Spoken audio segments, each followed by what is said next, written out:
اعوذ باللہ من الشیطان الرجیم بسم اللہ الرحمن الرحیم ومن الناس من يقول آمنا باللہ وبالیوم الآخر وما هم بمؤمنین يخادعون الله والذين آمنوا وما يخدعون إلا أنفسهم وما يشعرون في قلوبهم مرض فزادهم الله مرضا ولهم عذاب عليم بما كانوا يكذبون صدق اللہ۔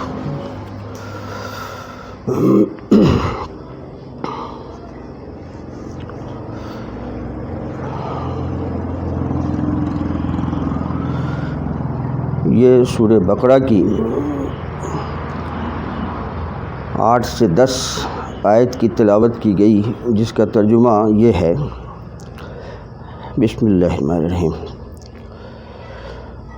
اور لوگوں میں کچھ ایسے بھی ہیں جو دعویٰ کرتے ہیں کہ ہم اللہ اور روز آخرت پر ایمان رکھتے ہیں، حالانکہ وہ مومن نہیں ہیں۔ یہ لوگ اللہ کو اور ایمان لانے والے کو دھوکہ دینا چاہتے ہیں، حالانکہ یہ خود اپنے آپ ہی کو دھوکہ دے رہے ہیں اور اس کا احساس نہیں کر رہے ہیں۔ ان کے دلوں میں روگ تھا تو اللہ نے ان کے روگ کو بڑھا دیا اور ان کے لیے دردناک عذاب ہے بوجہ اس کے کہ وہ جھوٹ بولتے رہے ہیں۔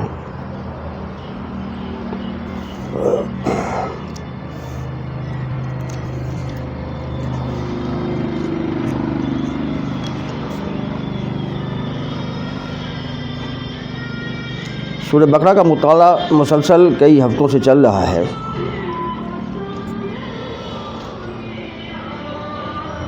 جیسا کہ تعارف میں بتایا گیا تھا کہ سورہ بقرہ کی جو ابتدائی 1 سے لے کے 20 آیتیں ہیں، اس میں انسانوں کو 3 گروہ میں بانٹا گیا ہے۔ پہلا گروہ تو وہ جو ابتدائی 5 آیتوں میں بات آئی سامنے کہ وہ لوگ جو قرآن سے ہدایت لینے کے لیے آمادہ ہو گئے اور انہوں نے ہدایت کو قبول کیا، تو ان کے اندر جو صفات پیدا ہونی چاہیے تھی اس کا تذکرہ 1 سے لے کے 5 آیتوں میں ہوئی۔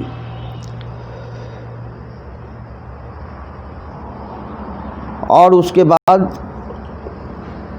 آیت نمبر 6 اور 7 میں ان لوگوں کا ذکر اللہ تعالیٰ نے فرمایا جن لوگوں نے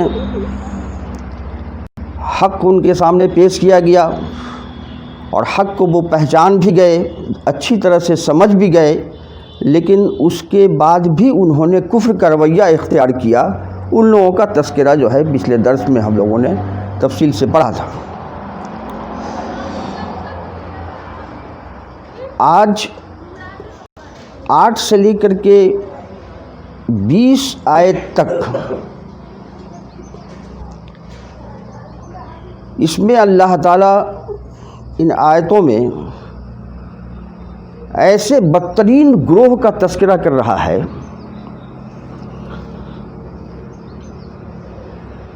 جس کو عام لفظوں میں منافق کہا جاتا ہے۔ ایک خاص قسم کی ذہنیت کے لوگ جن کا کہنا کچھ،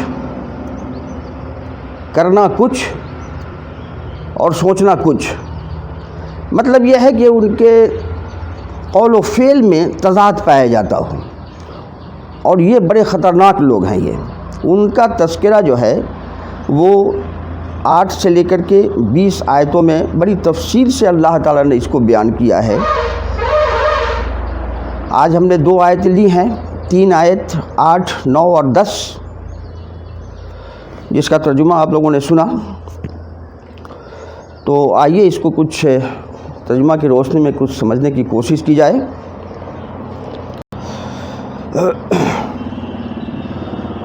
اور لوگوں میں کچھ ایسے بھی ہیں جو دعویٰ کرتے ہیں کہ ہم اللہ اور روز آخرت پر ایمان رکھتے ہیں، حالانکہ وہ مومن نہیں ہیں۔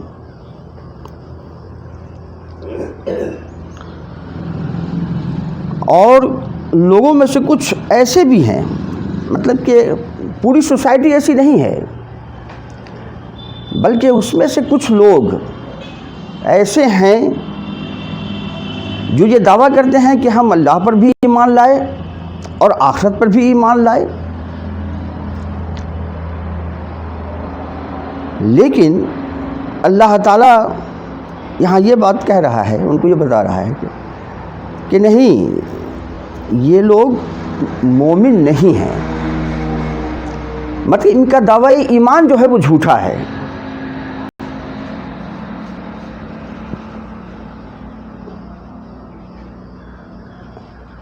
ایسے لوگ جو زبان سے تو کچھ دعوت کرتے ہوں اور ان کے دل کے اندر کچھ بات ہو، اس کو منافق کہا جاتا ہے۔ یہ منافق کے خود آپ سمجھ لیں کہ اس کی شروعات ہوئی کیسے۔ مکے میں تو منافقت کا کوئی معاملہ نہیں تھا، وہاں لوگ جو ایمان لاتے تھے وہ سچے دل سے ایمان لاتے تھے اور اس پر جم جاتے تھے، اور ان پر ظلم و زیادتی ہوتی تھی، اس کے باوجود بھی مطلب یہ ہے کہ اس ظلم و زیادتی کو سہ جاتے تھے اور اس کو برداشت کرتے تھے، لیکن کوئی کفریہ کلمہ زبان سے نہیں نکالتے تھے۔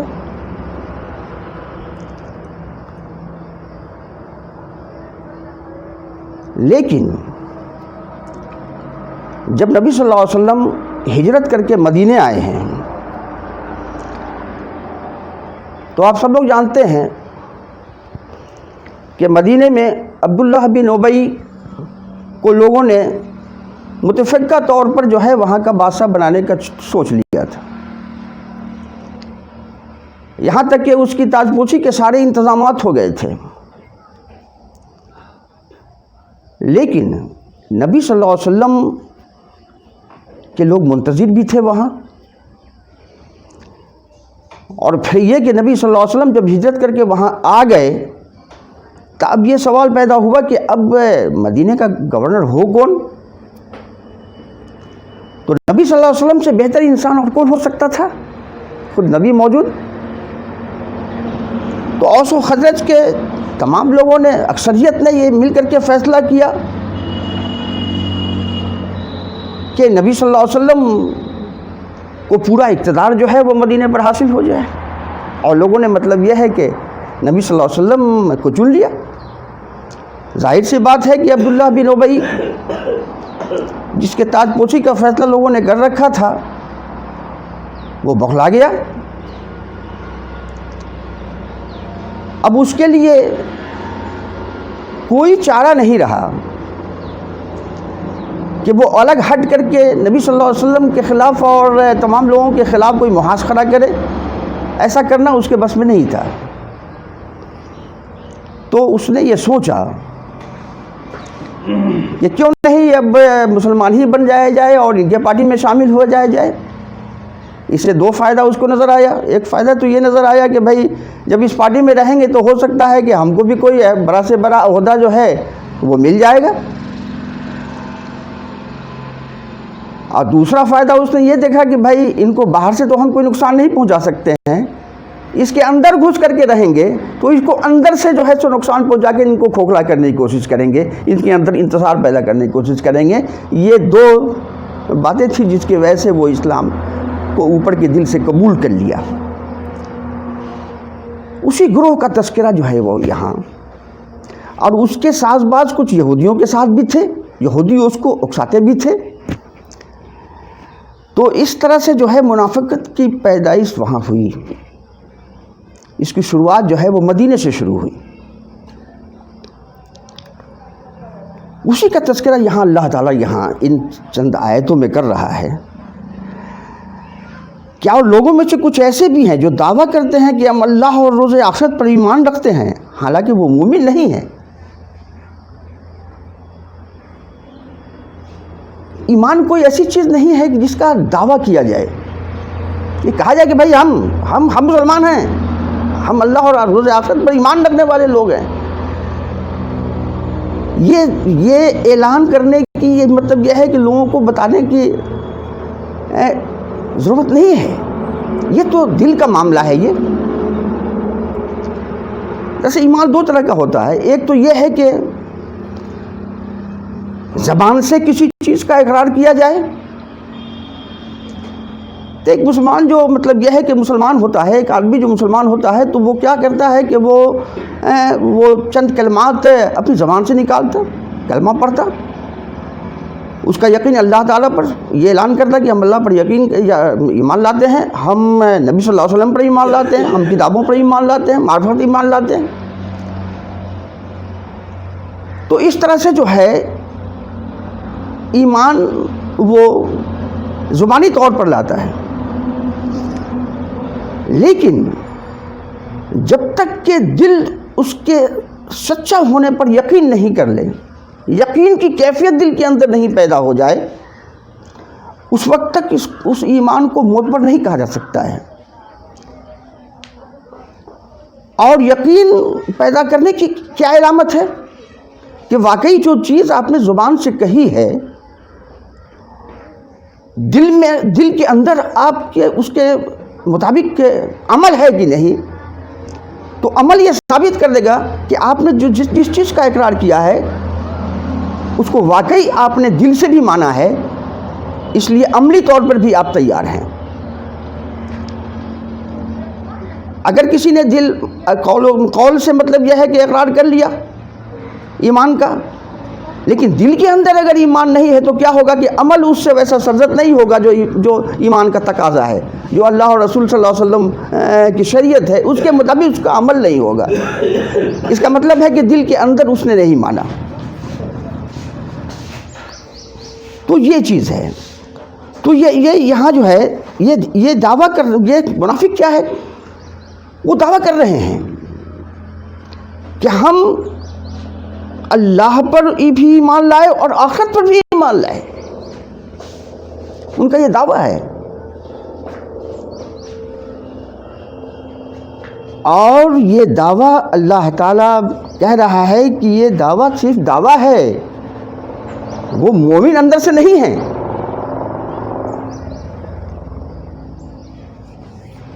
چونکہ ابتدائی آیتیں ہیں اور مدینہ کے دور میں جو ہے بالکل ابتدائی دور میں یہ آیت نازل ہو رہی ہے، اس لیے جن کے اندر یہ کچھ خصلت پائی جا رہی تھی، بغیر منافق کہے ہوئے اللہ تعالیٰ یہ باتیں ان کے سامنے لا رہا ہے تاکہ ان کی اصلاح ہو جائے، جو بیماری ان کے اندر پیدا ہو گئی ہے اس کا وہ اصلاح کر لیں۔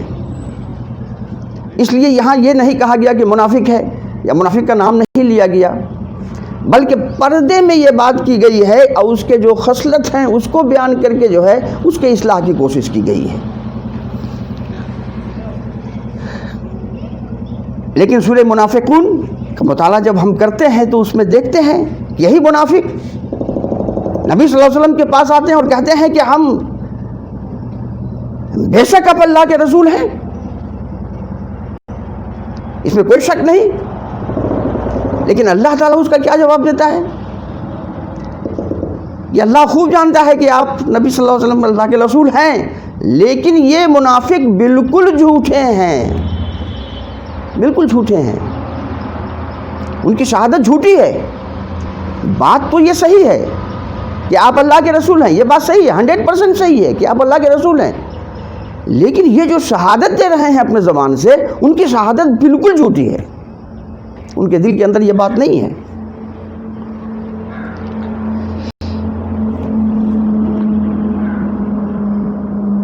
یہ لوگ اللہ کو اور ایمان لانے والے کو دھوکہ دینا چاہتے ہیں، حالانکہ یہ خود اپنے آپ کو دھوکہ دے رہے ہیں اور اس کا احساس نہیں ہے۔ ان کا اس بات کو احساس نہیں ہے، یعنی احساس مردہ ہو چکا ہے۔ جس کے اندر یہ کیفیت ہوتی ہے، منافقت کی کیفیت ہوتی ہے، اس کے احساس مردہ ہو چکے ہوتے ہیں، کیونکہ یہ معاملہ دل کا ہے۔ جس بات کا اقرار ہم نے زبان سے کیا ہے، اس کو دل کے گہرائی میں اس بات کا یقین ہم نے کیا کہ نہیں کیا، یہ معاملہ دل کا ہے یہ۔ لیکن جس انسان کا احساس ہی مردہ ہو جائے، یہ اس کو احساس ہی نہیں رہتا کہ ہمارا قول اور فعل کیا ہو رہا ہے، اس کا احساس مردہ ہو چکا ہوتا ہے۔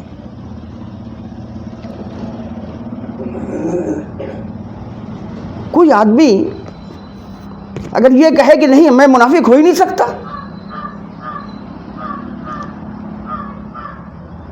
میں تو اللہ اور آخرت پر ایمان رکھنے والا ہوں، میں منافق نہیں ہو سکتا، یہ دعویٰ کر رہا ہے، تو ایسا آدمی پکا منافق ہے وہ۔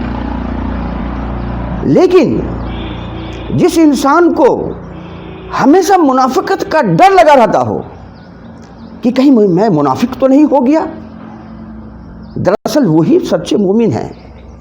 ان کو ہمیشہ اس بات کا احساس رہتا ہے، اس کی فکر رہتی ہے کہ کہیں یہ عمل ہمارا منافقانہ تو نہیں، تو ان کا احساس ہمیشہ زندہ رہتا ہے، ہمیشہ اس بات پر غور و فکر کرتے رہتے ہیں۔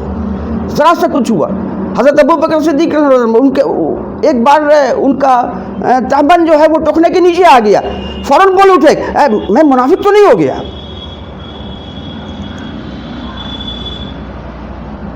ایک صحابی جا رہے ہیں اللہ کے دربار میں پوچھنے کے لیے، بڑی بے چینی کی کیفیت ہے، راستے میں مل گیا حضرت ابوبکر صدیق، کہاں جا رہے ہو بھائی؟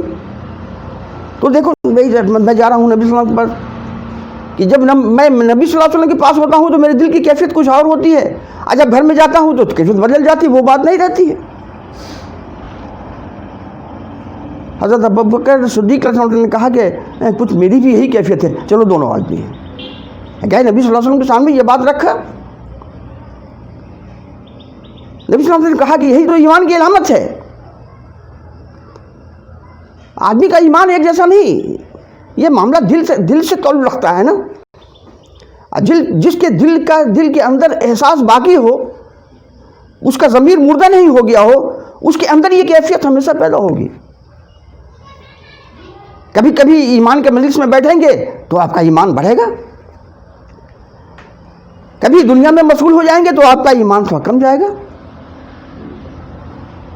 تو اس طرح سے جو ہے اپ اینڈ ڈاؤن ہوتا رہتا ہے، اور اس کا احساس اگر ہے کسی کو تو وہی یہی تو ایمان کا اصل پہچان ہے ایمان کی۔ لیکن جو لوگ منافق ہوتے ہیں، جن کے قول اور عمل میں تضاد ہوتا ہے، ان کا یہ احساس دل کے اندر مردہ ہو چکا ہوتا ہے، ان کو یہ احساس نہیں ہوتا کہ ہم کیا کر رہے ہیں۔ تو کیا ہوتا ہے کہ اس احساس کے مردہ ہو جانے کے بعد وہ کوئی بھی عمل کریں، کتنوں ہی خراب سے خراب عمل کریں، ان کو اچھا معلوم ہوتا ہے، ان کو۔ یہ بات ہمارے پریکٹیکل لائف میں جو ہے وہ نظر آتی ہے، بالکل نظر آتی ہے۔ اب جیسے کہ اب یہ شادی بیاہ کا مسئلہ لے لیجیے، کیا ہے ہمارے یہاں جو غیر مسلموں کے یہاں شادی ہوتی ہے اور ہمارے یہاں شادی ہوتی ہے، اس میں کیا فرق ہے؟ کوئی زیادہ فرق نہیں ہے، کچھ نہیں ہے۔ 19 کا کچھ معاملہ ہے، کوئی زیادہ فرق نہیں ہے۔ ان کے یہاں بھی باجا ان کے یہاں ہی بجتا ہے، ڈانس گانا ان کے یہاں بھی ہوتا ہے، کچھ رسمیں ہیں جو وہ بھی ادا کرتے ہیں، کچھ رسمیں ہم بھی ادا کرتے ہیں، اور ہم رسم و رواج کے پابند ہیں، اگر نہیں کریں گے تو بھائی ببال ہو جائے گا۔ تو کیا ہے، آدمی کا احساس مردہ ہو چکا ہے کہ جس بات سے اللہ خوش ہوتا ہے، آپ کا دل اس سے مطمئن نہیں ہوتا، آپ کا دل اس سے ناخوش ہوتا ہے۔ جس بات سے اللہ ناراض ہوتا ہے، آپ کا دل جو ہے اس سے خوشی حاصل کرتا ہے۔ بھائی دعوت میں اتنے آدمی کو پوچھ دیا، اگر بیٹا کہہ دیا باپ سے کہ بھائی اتنے آدمی کو دعوت میں اتنی فضول خرچی کیا ضرورت تھی؟ ابھی جی باپ نے کہا واہ شادی کا موقع ہے، ایسا اس وقت نہیں ہوگا تو کب ہوگا بھائی؟ یہ سب کیا ہے؟ یہ سب دراصل احساس کے مردہ ہو جانے کا، دل کے مردہ ہو جانے کا یہ کیفیت ہے۔ احساس ختم ہو چکا ہے کہ ہم کیا کر رہے ہیں. تو یہ لوگ اللہ کو اور ایمان لانے والے کو دھوکہ دینا چاہتے ہیں، حالانکہ یہ خود اپنے آپ کو دھوکہ دے رہے ہیں. یہ سب سے بدترین چیز ہے یہ، کہ کوئی آدمی آپ کے پاس آئے اور آپ کی خوب تعریف کرے، کیونکہ اس کو آپ سے کچھ مطلب ہے، کچھ اس سے فائدہ آپ سے حاصل کرنا چاہتا ہے، آپ کی خوب تعریف کر رہا ہے، لیکن اس کے دل کے اندر کیا ہے کہ کچھ ہم پر فائدہ ہو جائے. کچھ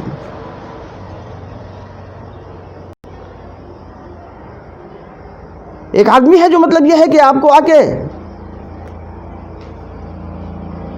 آپ کو یہ کہتا ہے کہ بھائی آپ تو ماشاء اللہ بہت ہی اچھے آدمی ہیں، حالانکہ لیکن وہ آدمی کا احترام اس کے دل میں بالکل نہیں ہے، لیکن وہ آپ کے سامنے آ کے اعتراف کرتا ہے. لیکن چونکہ دل کی بیماری ہے، یہ آگے آپ پڑھیں گے، دل کی بیماری ہے، تو دل کے اندر جو ہے وہ ہم اور آپ نہیں دیکھ سکتے ہیں کہ وہ اس کے دل میں کیا کیفیت ہے، اس کو صرف اللہ دے سکتا ہے. اس لیے ہم ایسے آدمی کو منافق نہیں کر سکتے ہیں، اور نہ ہم کو کسی کو منافق کہنے کی ضرورت ہے. منافق کا معاملہ جو ہے سو دل کا معاملہ ہے، اور دل کو صرف اللہ کے سوا اور اس کے سوا کوئی نہیں دیکھ رہا ہے. خود جو اس بیماری میں مبتلا ہے وہ اس بات کو سمجھ سکتا ہے یا اللہ سمجھ سکتا ہے، ہم اور آپ نہیں سمجھ سکتے ہیں. کوئی آدمی آپ کو آ کے سلام کرتا ہے، آپ اس کو حالانکہ دیکھ رہے ہیں کہ بھائی اس کے جو عمل ہیں وہ متضاد کیفیت کے ہیں، لیکن پھر بھی اس کے بارے میں منافقت کا خیال ہمارے ذہن میں نہیں آنا چاہیے. فلاں آدمی کے عمل کو دیکھ کر کے یہ نہیں کہا جائے کہ وہ منافق ہے. تو منافق کے سلسلے میں جو ہے ہم کو بہت احتیاط کی ضرورت ہے، اور ہمیشہ ہم کو کانشیس رہنے کی ضرورت ہے کہ آیا میں منافق تو نہیں ہو گیا. یہ بات ہمیشہ آپ کے دل میں یہ احساس کی حد تک زندہ رہنا چاہیے. یہ چیز اگر زندہ ہے تو آپ اس منافقت سے بچ سکتے ہیں. اگر یہ مردہ ہو چکا ہے تو پھر یہ چیز جو ہے آپ کو خوشنما معلوم ہوتی چلی جائے گی، اور آپ اس میں الجھتے چلے جائیں گے، اور اللہ تعالیٰ اسی میں آپ کو ڈھیل دیتا چلا جائے گا. تو یہ دھوکہ جو ہے وہ دراصل دینا کس کو چاہ رہے تھے؟ مسلمانوں کو دھوکہ دینا چاہ رہے تھے. یہ بدترین چیز ہے کہ حالانکہ اللہ تعالیٰ یہاں کہہ رہا ہے کہ وہ اللہ کو تو دھوکہ دے نہیں سکتے تھے. وہ کوئی آدمی اللہ کو دھوکہ دے سکتا ہے کیا؟ لیکن اس کے ماننے والے کو دھوکہ دینا، مسلمانوں کو دھوکہ دینا،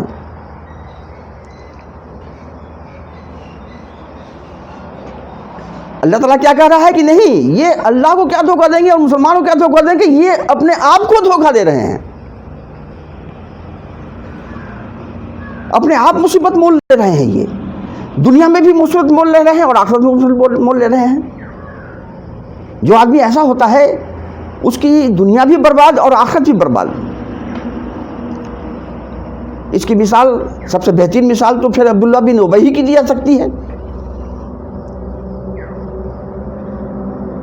کہ کیا تھا، بالکل فجر کی نماز میں اول صف میں آ کر کے بیٹھتا تھا اور اول صف میں فجر کی نماز میں رہتا تھا. لیکن لوگ سمجھتے تھے کہ واہ، لیکن کیا ہوا کہ آہستہ آہستہ جب بدر کا موقع آیا اس وقت لوگوں نے دیکھ لیا اس کی حرکت، اور پھر احد کے ٹائم میں تو بالکل کھل گیا ان کا معاملہ. اس کا معاملہ بالکل احد کے ٹائم میں کھل گیا. احد میں جو مطلب یہ ہے کہ جو کچھ خرابی پیدا ہوئی جس کی وجہ سے جنگ جو ہے وہ کایا پلٹ گئی، اور اس حساب سے مطلب یہ ہے کہ وہ عبداللہ بن ابی نے کیا کیا کہ مطلب یہ ہے کہ اپنے ساتھیوں کو یہ کہا کہ بھائی یہ تو لوگ مکے والے ہیں، سب مکے والے ہیں، مکے والے سے لڑائی کر رہے ہیں، یہ آپس میں لڑ رہے ہیں اور خامخواہ مدینے والے کو مروانے کے لیے یہاں لے آئے ہیں. چلو 300 آدمی کو واپس لے گئے جناب. اب بتائیے جنگ کے عین حالت میں 300 آدمی کو کوئی مطلب کہ وہاں سے واپس لے جائے تو ایک تو وہاں ایک منافقت اس کی ظاہر ہوئی. اب کیا ہے کہ اب فوراً بعد جمعہ کی نماز میں جو ہے وہ آپ صلی اللہ علیہ وسلم خطبہ دینے کے لیے کھڑے ہوئے. عین اس وقت جو ہے سو وہ سورہ آل عمران کی آیتیں تبصرہ آنا شروع ہو گیا, وہی نازل ہونے لگی, اور اس جنگ پر تبصرہ اللہ تعالیٰ نے لوگوں کے سامنے کرنا شروع کیا. کیا غلطی ہوئی؟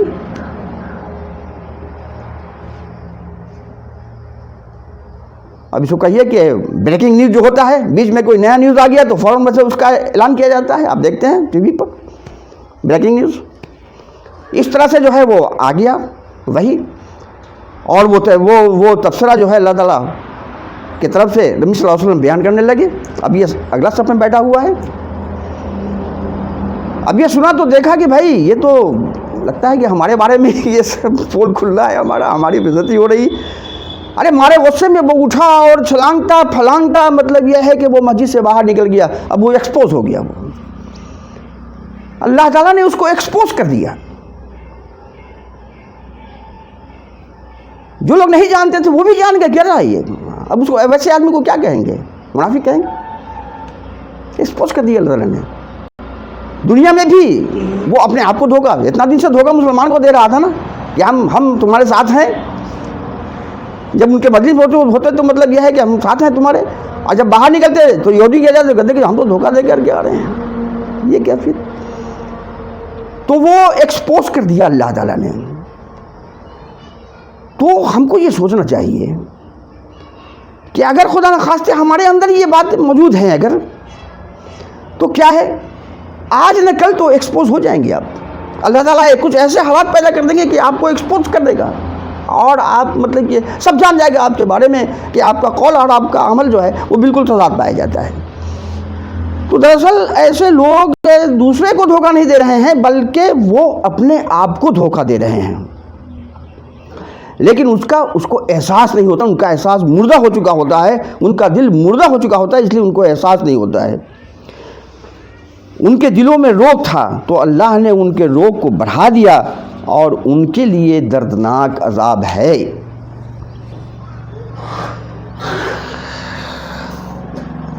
کس کی پاداش میں؟ کہ وہ جھوٹ بولتے رہے ہیں, اس کی پاداش میں. اب کیا ہوتا ہے کہ اللہ تعالیٰ جب آپ یہی سوچ رہے ہیں, یہی کر رہے ہیں, تو کیا ہے کہ اللہ تعالیٰ ڈھیل دے دیتا ہے. چلیے آپ جو چاہ رہے ہیں وہی کیجئے. ڈھیل مل گئی تو کیا ہو گیا کہ آدمی یہ سمجھتا ہے کہ چلو بھائی ہم تو کچھ بھی کر رہے ہیں, تو کہاں کچھ اللہ کی کہاں کوئی پکڑ ہو رہی ہے, کچھ نہیں ہو رہی ہے, ٹھیک ہے سب معاملہ ٹھیک چل رہا ہے, فائدہ ہو رہا ہے. لیکن اللہ تعالیٰ ایسے لوگوں کو ڈھیل دے دیتا ہے, اس کے روگ کو اور بڑھا دیتا ہے. آپ کے دل کی بیماری کو جو ہے, ہمارے دل کی بیماری کو اور بڑھا دیتا ہے وہ, تاکہ چلو جتنا پہنچنا ہے پہنچو. کہاں تک پہنچو گے؟ اللہ کی گرفت سے کون باہر جا سکتا ہے؟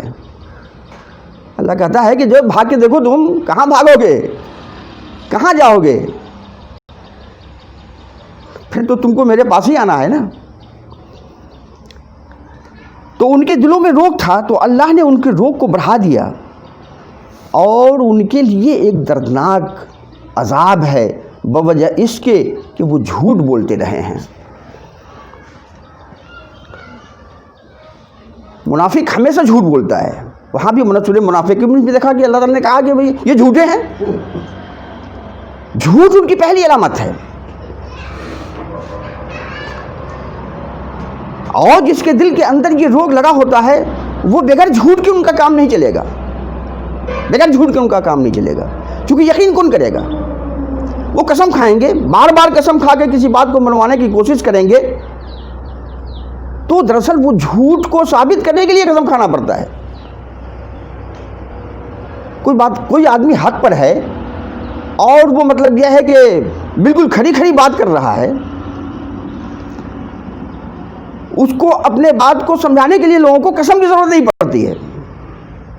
آپ مانیے نہ مانیے, آپ سمجھیے, اپنا کام سمجھیے. لیکن جو آدمی جھوٹ بولتا ہے اس کو قسم کھا کر کے اس جھوٹ کو ثابت کرنا چاہتا ہے کہ ہم سچ بول رہے ہیں. یہ ہے، اس لیے زیادہ جھوٹ بولنے والے کو منافق کی علامت میں سے پہلی علامت قرار دیا گیا ہے. جو بات کرے گا تو جھوٹ بولے، مطلب یہ قسم کھا کر کے جو بات کرے گا. اس کے لیے اللہ تعالیٰ نے جو ہے عذاب بھی اسی قسم کا رکھا ہے، دردناک عذاب. بما کانوا یکذبون وَلَهُمْ عَذَابٌ أَلِيمٌ، ان کے لیے دردناک عذاب ہے. اور آپ جانتے ہیں کہ ایسے لوگوں کے لیے اللہ تعالیٰ نے جو عذاب رکھا ہے وہ بالکل جہنم کے نچلے سطح پر رکھا ہے. جہنم کے نچلے سطح پر، ایک دم جہنم کے تہ میں ان کے ایسے آدمیوں کا ٹھکانہ ہوگا. دیکھ لیجیے کتنی دردناک عذاب ہوتی ہے.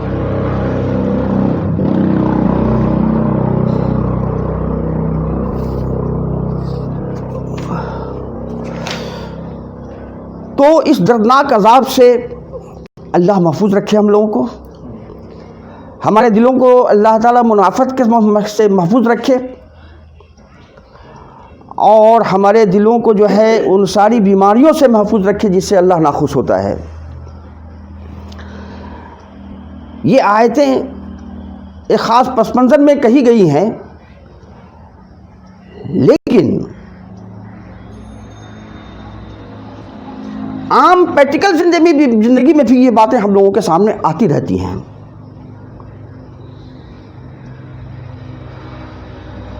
اور ہم لوگ اس کا مشاہدہ بھی کرتے رہتے ہیں.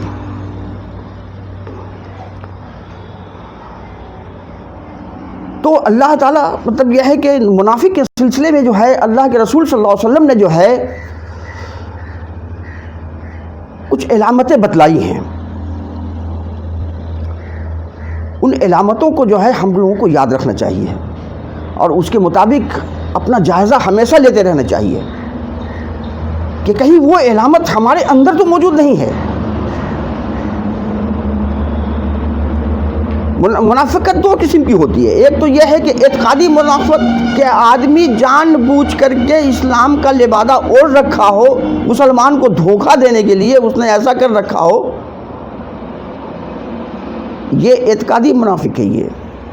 یہ منافقت ابھی آج کے دور میں اس طرح سے عام طور سے نہیں. یہ کسی تحریکی، جب کوئی تنظیم کام کرتا ہے اس میں اس طرح کی منافقت سامنے آتی ہے.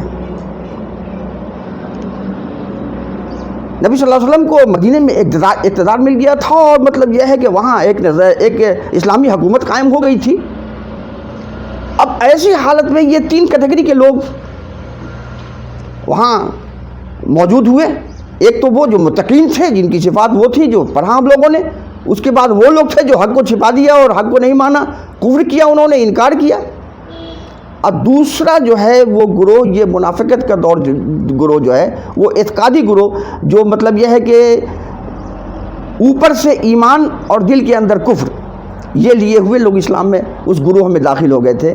تو یہ اعتقادی منافقت ہے. یہ دوسرا منافقت ہوتا ہے عمل کا اور اخلاق کا. یہ منافقت جو ہے وہ ہر جگہ عام ہے. یہ ہر جگہ، ہر وقت، ہر جگہ پایا جائے گا. یہ اس کی علامت اللہ تعالیٰ نے بتا دیا ہے.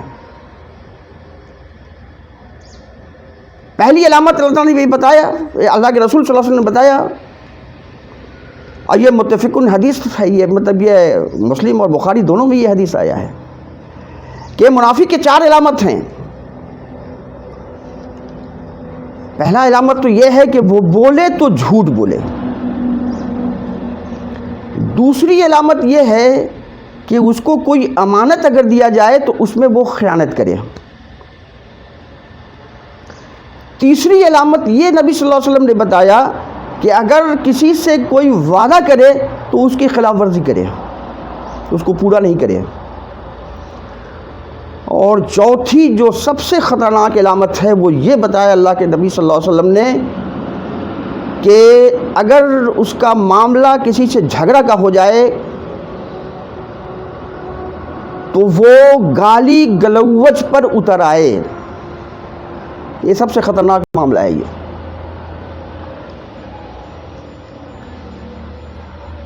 تو یہ 4 علامتیں نبی صلی اللہ علیہ وسلم نے ہم کو بتائی ہیں، اور یہ 4 علامتیں ہم لوگوں کو یاد اچھی طرح رکھنی چاہیے، اور ہمیشہ اس بات کا جائزہ لیتے رہنا چاہیے کہ کہیں ہم میں ان 4 میں سے کوئی ایک علامت تو موجود نہیں ہے، یا 4 علامت تو موجود نہیں ہے. اگر کسی میں 4 علامت اگر موجود ہو بیک وقت تو وہ پکا منافق مانا جائے گا، اور کسی میں اگر اس میں سے کوئی ایک علامت بھی ہو تو علامت کا ایک حصہ اس کے اندر پایا جائے گا. تو ہم کو اس بات کا احساس رہنا چاہیے، ہمارا دل اس بات کے لیے گواہی دینا چاہیے کہ ہمارے اندر کہیں اس 4 میں سے کوئی ایک بات تو نہیں پائی جا رہی ہے. یہ ہمیشہ ہم کو سوچنا چاہیے، اور اس کے متعلق ہم کو بالکل چوکنا رہنا چاہیے، اور ہمارے اپنے دل کے احساس کو زندہ رکھنا چاہیے. اگر احساس مردہ ہو جائیں گے تو ہم کو علامت بھی سمجھ میں نہیں آئے گا کہ ہم کیا کر رہے ہیں. حرام حلال میں تمیز نہیں کر پائیں گے، اچھے اور برے کی تمیز مل جائے گی. حالانکہ ہم مسلمان بھی رہیں گے، اپنے آپ کو گمان کریں گے، روزہ اور نماز بھی پڑھتے رہیں گے، لیکن ہم اندر سے مسلمان نہیں رہیں گے، ہم اندر سے مومن نہیں رہیں گے. اللہ تعالیٰ یہاں اس بات کا ان آیتوں میں اعلان کر رہا ہے کہ دراصل یہ لوگ جھوٹے ہیں، یہ مومن نہیں ہیں، اور یہ اللہ اور اس کے ماننے والے کو دھوکہ نہیں دے رہے ہیں، بلکہ وہ خود اپنے آپ کو دھوکہ دے رہے ہیں. ان کی دنیا بھی برباد ہو رہی ہے اور آخرت بھی برباد ہو رہی ہے. تو اللہ سے دعا ہے کہ اللہ تعالیٰ ہم لوگوں کو منافقت کے اس رویے سے بچائے، اسے محفوظ رکھے، اور دل کے اس بیماری میں مبتلا ہونے سے بچائے.